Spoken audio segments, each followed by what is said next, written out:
Hey guys, and welcome to another episode of Tutorial Tuesday. In this episode, I am going to answer some of your questions that you guys have submitted to me. I'm going to be selecting the winner of last week's Would You Dig It contest giveaway. And at the end of this video, I have two more giveaways. Another Would You Dig It contest giveaway for a $25 Amazon gift card that we will select in next Tutorial Tuesday. And another special giveaway from CKG. So stay tuned, guys. So guys, from the bottom of my heart, I want to thank you so much for reaching 2,000 subs on my 1-year anniversary. I cannot believe it. How lucky is Jim? Jim is so lucky that on the day of his 1-year anniversary on YouTube, he reached the 2,000 sub mark. So to all my viewers who watch my videos, thank you from the bottom of my heart. Thank you for spending the time with Jim, because this is about fun with Jim. I hope you guys are having fun with me. I really appreciate it so much. So let's get into this video. So guys, I just finished up here at Seal Beach. I'll let you guys take a look at that right there. It's a beautiful beach. It really is. I got the green light. And I'm gonna swing in here and get some coffee. It was beautiful. Whenever you pull gold out of the ground and silver, and I think I got 2 pieces of silver, maybe 3, it's always great. So guys, Seal Beach is a great place to metal detect. I can tell it was metal detected pretty hard. There wasn't much in the ground, but once again, Jim had success. So I'm gonna get some coffee. Salvatini's espresso. A large latte. Sounds good. We got a large one? Yeah, a little apple.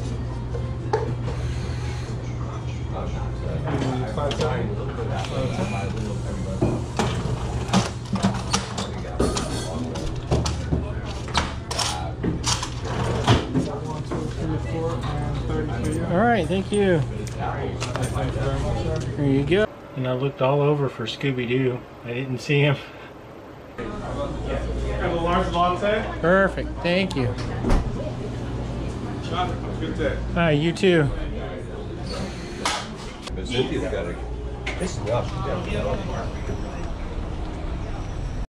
Pretty interesting there, huh? Kind of I don't know what you call those shoes. So guys, here in Seal Beach, just taking a walk through, drinking some coffee, enjoying the sights. And I'm gonna do a little bit of answering some of the Q&A here pretty soon. I'm gonna find a nice comfortable spot by the beach, and I'll answer some of you guys' questions. I love this beach. It's beautiful. I have to remember I can park my car here for a couple hours and charge it. Love the artwork. Hey guys, so I'm here at Seal Beach Pier, just enjoying all the sights. I just got done metal detecting. I did find gold, I did find silver, so I'm happy. I needed some coffee and take a break. Let me take the time to answer a few of the questions you guys had for me. All right, digging up the Carolinas with Digital Dude Jeremy asked, what part of the beach pulls you in the most? Low water, wet sand, dry sand, where do you find the best stuff? Okay, well, first of all, it's conditional. I'm looking at the condition right here. I got a little bit of the wet sand to deal with, but a lot of the dry sand to deal with. So today, I hunted the dry sand, right?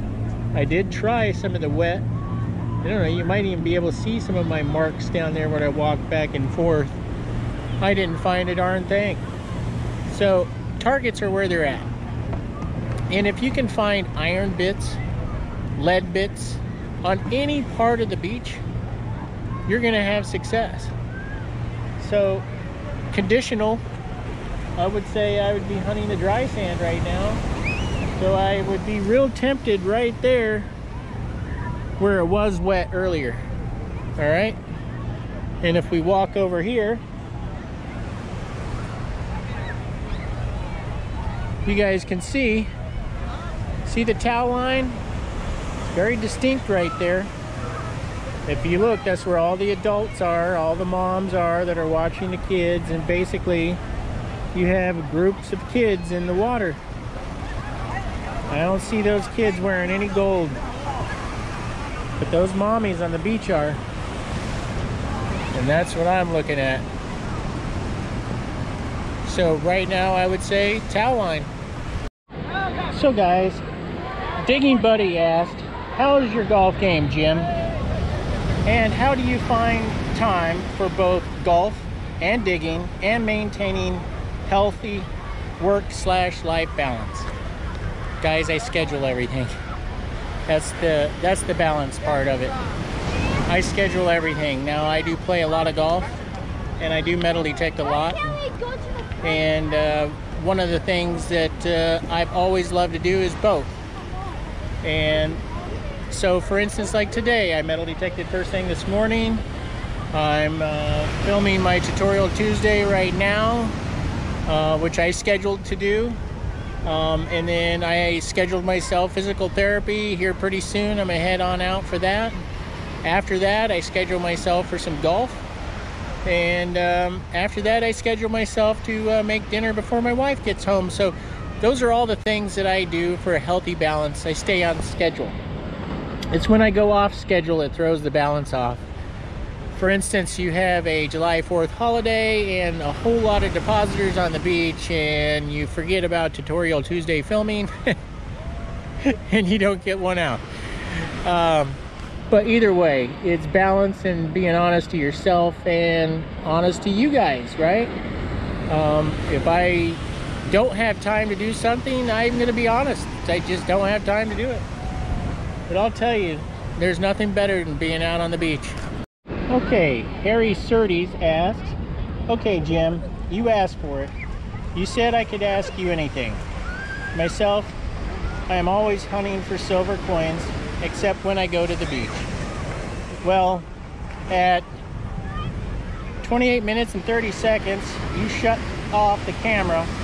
I want to know that secret is, or what that secret is. I'm guessing it has something to do with silver coins.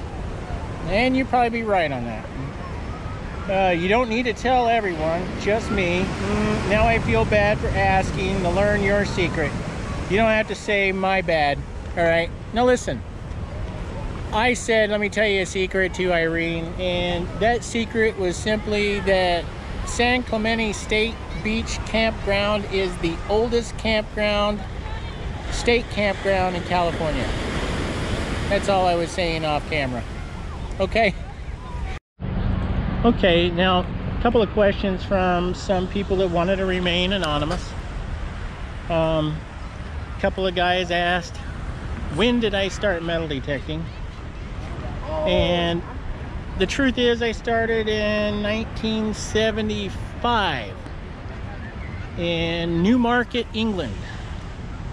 My dad was stationed at RAF Lakenheath Air Force Base, and as a military brat, I lived right outside of Lakenheath, England, in a small town called Newmarket.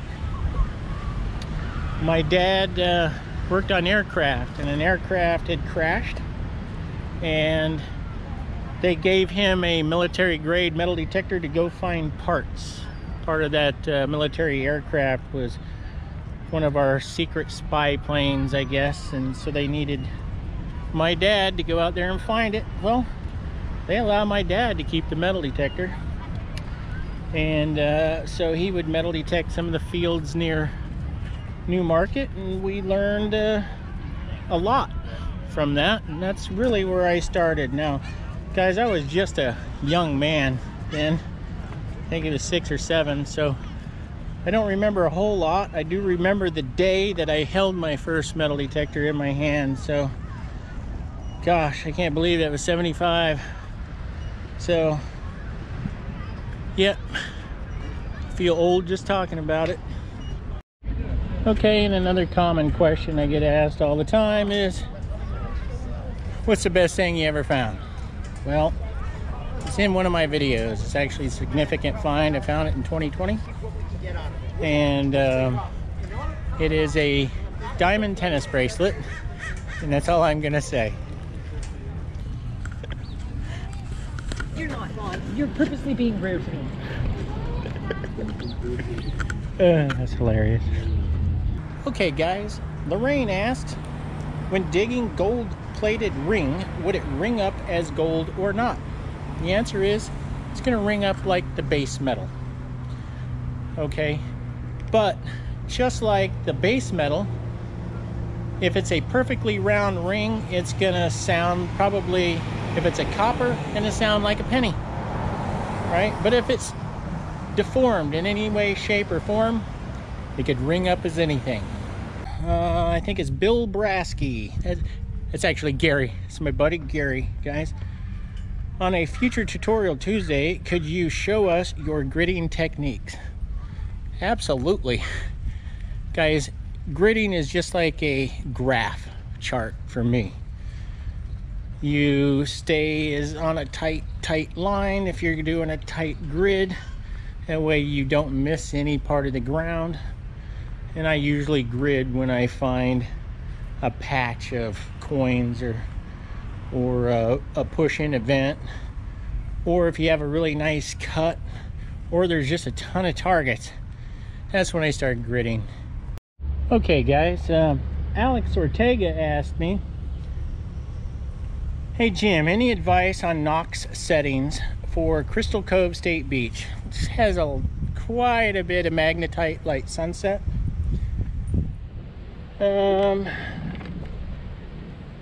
Let's see.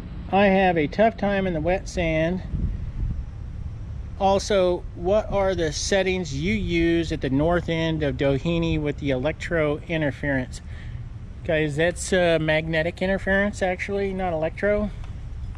I guess it'd be electromagnetic, but it's not actually electricity causing it. It's actually magnetite coming from the creek bed right there at Doheny. Not the river, the creek. There's actually a creek that runs into it, and that creek runs down a slope, and that creek has been introducing the magnetite for a very long time, and it makes very, very difficult to detect the north end of Doheny. So you immediately want to take it down out of multi-frequency, and you can't do that in a beach mode. So I go to field 1. All right, at Doheny, go to field 1, and I take it down to about 15 to 20 kilohertz, and you'll do just fine on that beach. Okay guys, William Alfano asked, do you have a lot of success at negative tides? Well, I've had a lot of success during negative low tides, but I will tell you, I don't always hit the negative low tides at the appropriate times. Meaning, you want to be there when the first high tide starts washing down at a particular beach that you were able to forecast.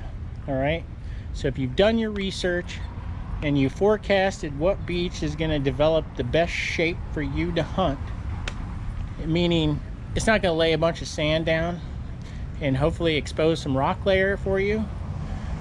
For instance, Huntington Beach gets really sanded in because the really high tides followed by the really low tides, those really high tides kind of wash all the loose dry sand and puts a nice blanket right over all the good targets. So negative tides are always going to be hit and miss, but they do give you an opportunity to hunt areas on the beach that you would normally not get. And every once in a while you'll have a banner day. So that's what makes it worth going. Okay guys, Kay Fowl wanted me to talk about karma and karma points. Guys, I find a lot of stuff on the beach. I always talk about karma points because I do remove a lot of garbage. I truly, honestly believe that it's my good karma is why I keep finding gold on the beach. And that's been my success for a long time now. Really, the truth is I dig a lot of garbage, and I'm pleasantly surprised when it's not garbage in the scoop. And that's the honest truth, and it's that simple. All right. Okay guys, I don't know who sent me this question, but they asked, do you relic or park hunt? And the answer is yeah, of course. But I live right next to a beach. And the beach always calls my name. You know, I can hear it calling me, going, Jim, we potentially have gold for you. Come on, man. Come on. Come to the beach. And sometimes the waves are calling my name. Oh, Jim, we're perfect today. Just come ride us.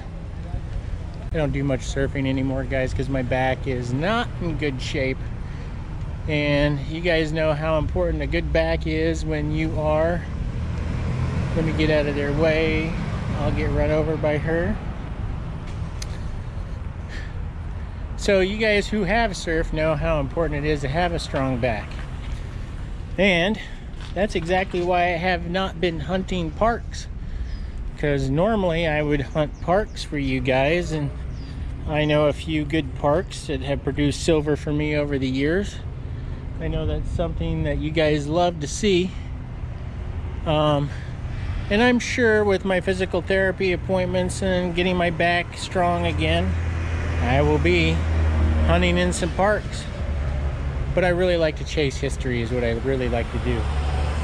So that's going to be my next journey with you guys, and hopefully by winter my back is nice and strong and we can hit out to the desert with a bunch of guys again and we can clean up. Okay guys, LA Digger, I think the LA dot means Louisiana, correct me if I'm wrong.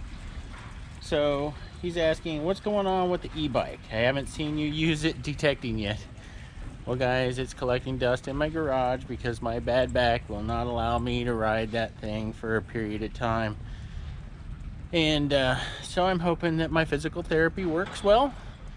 And I could really have used it over the 4th of July weekend. Trust me, I could have really used it. Alright, James Shingledecker asks, so Jim, what do you do with what you find? Gold and silver prices these days. Okay, so I don't sell anything. Everything goes to my retirement, and everything gets placed in safety deposit boxes. So I do have an expense of housing those finds, but when I'm ready to retire, it'll be a pretty good retirement. So that's the honest truth. I don't sell anything, I just acquire it. Okay guys, BJive1 asks, if you had to give up golf or metal detecting for the rest of your life, which one would you choose?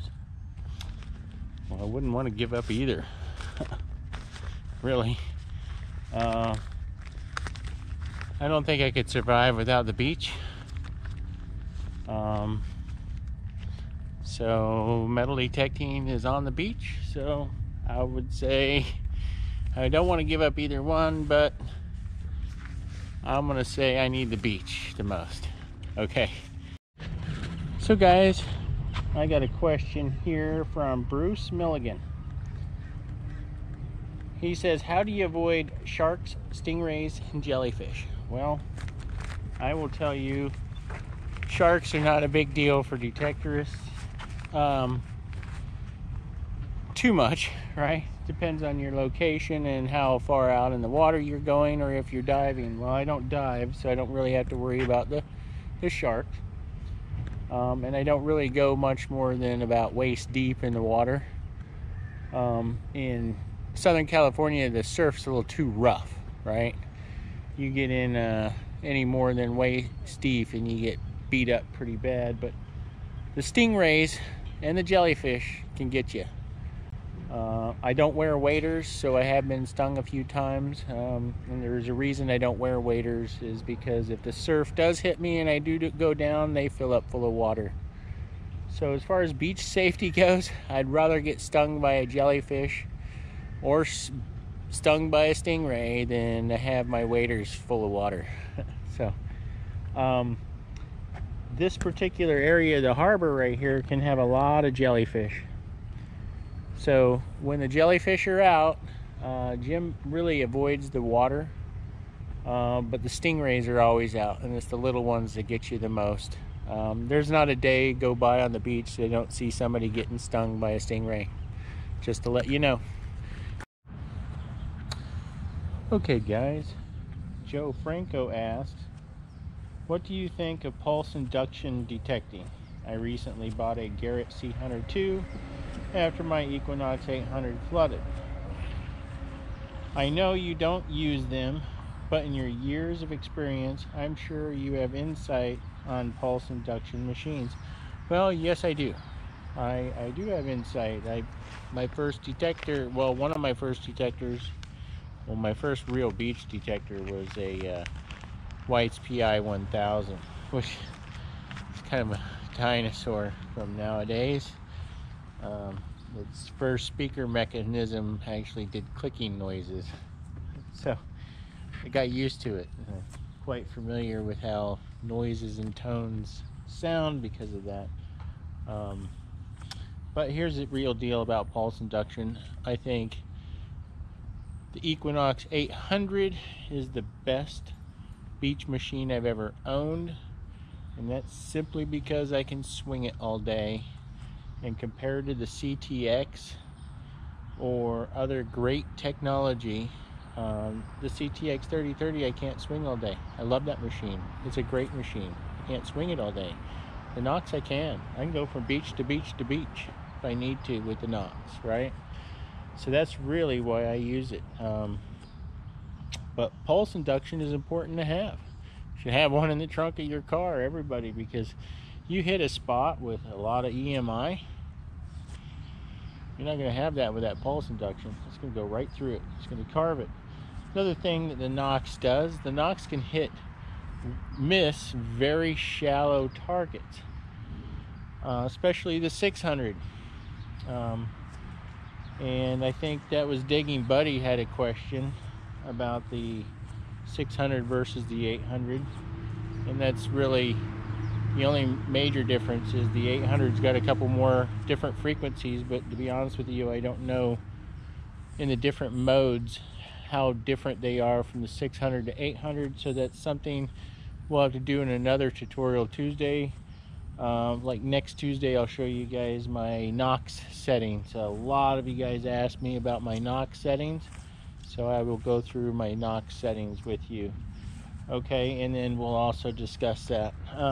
But as far as pulse induction, they're great to have because they carve right through the noisy EMI areas that the Nox just can't handle. Even though I can use the Nox and drop it to field mode and adjust to a single frequency, it's just the VLFs don't handle that mineralized soil. But I will tell you, deep targets, that it's hard to beat that PI. So guys, Pete Combs asked, I heard you say something about using electrolysis to clean silver. I have some really bad silver with some black on it. Does this process hurt the value? There's a yes and no. Here's the truth. If you're a coin collector, you don't want a beach guy like me even touching that coin. So if I was to clean any coin I found on the beach, you could pretty much say I devalued it by me cleaning it and not having a professional clean it. However, a grimy silver ring isn't going to get you much value, right? But using electrolysis to clean up a silver ring, making it look nice and shiny and then polished up. That's going to make it worth even more, right? So there's your yes and no answer. So guys, Wade Kelly asked, how long does it take to edit the videos and post them from the time you film? Well, I'm just going through the wrap-up now and editing some of the video as we speak. I would say it takes me about 2 hours to edit most of my videos, and most of them are quite long. And it takes probably another 2 hours to export and probably another 2 hours to upload from YouTube. So from the time I film, that's what it is. Now from the time I post, I have a schedule of posting, right? So I like to post it as soon as I can, which is, I have a tutorial Tuesday, so what I'm working on right now today on a Sunday is for Tuesday, right? So once I'm done here, that'll be uploaded and launched on Tuesday. What I dug on Friday is going to air on Thursday, which is a gold ring and a few other silver objects, which is another banner day for Jim, right? And then I have to edit some other videos that I have as well that will be for Saturday. So my videos are Tuesdays, Thursdays, and Saturdays right now, why it's busy. So I hope that answers your question, Wade. Okay guys, just wrapping up the questions here. And Joseph Mathis, Mark C, Alex Ortega, Minesweeper Mark, Jack Gossett, Harry Surtees, and Digging Buddy, and Mr. Fix-It. Next week I'm going to go over my Knox settings with you, okay? And Mr. Fix-It, you have a whole list of questions that I consider forecasting. How to forecast the beach and how to know where to hunt when you arrive to that beach. And that deserves its own Tutorial Tuesday. So Mr. Fix-It, you're going to get your own Tutorial Tuesday. It's just going to be coming up in the next couple of weeks. Meanwhile, if you have any direct questions you need answered right away, Mr. Fix-It, because I know it's great hunting season at the moment, feel free just to ask me and I'll answer those for you right away, okay? Just comment in any one of my videos because I answer every comment. So guys, it is time to select the winner of last week's Would You Dig It? Okay guys, I got one for you right here in my test garden. Right there. I'm in Park 1. I think you guys can see that. Maybe turn that on. Park 1. Okay. And let's go to all metal.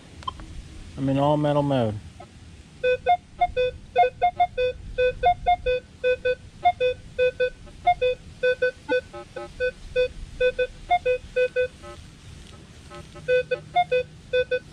Alright, I'm going to go 90 degrees.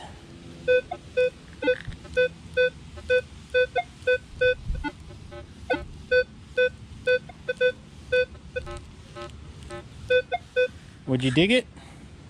If you would dig it, comment below of what you think it is, and you'll have an opportunity to win a $25 Amazon gift card that we will select in next week's Tutorial Tuesday. So one more time, guys. Alright.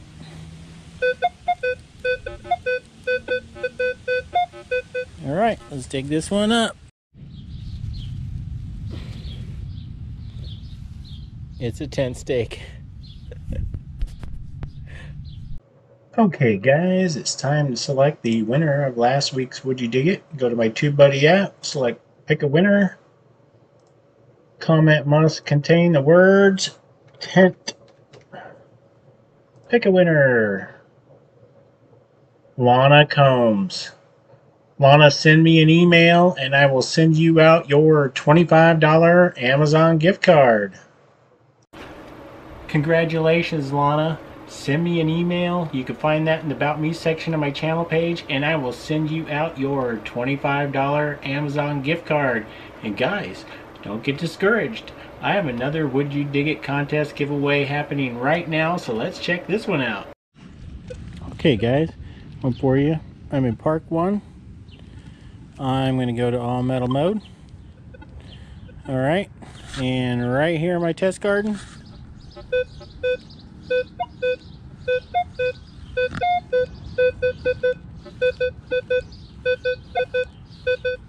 would you dig it? Hold on. Let's go 90 degrees.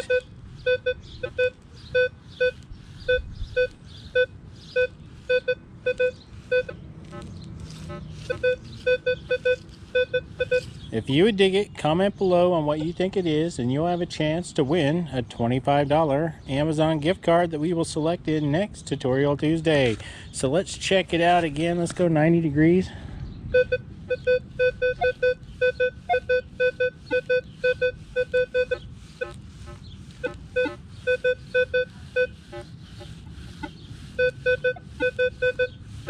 Let's do it again this way.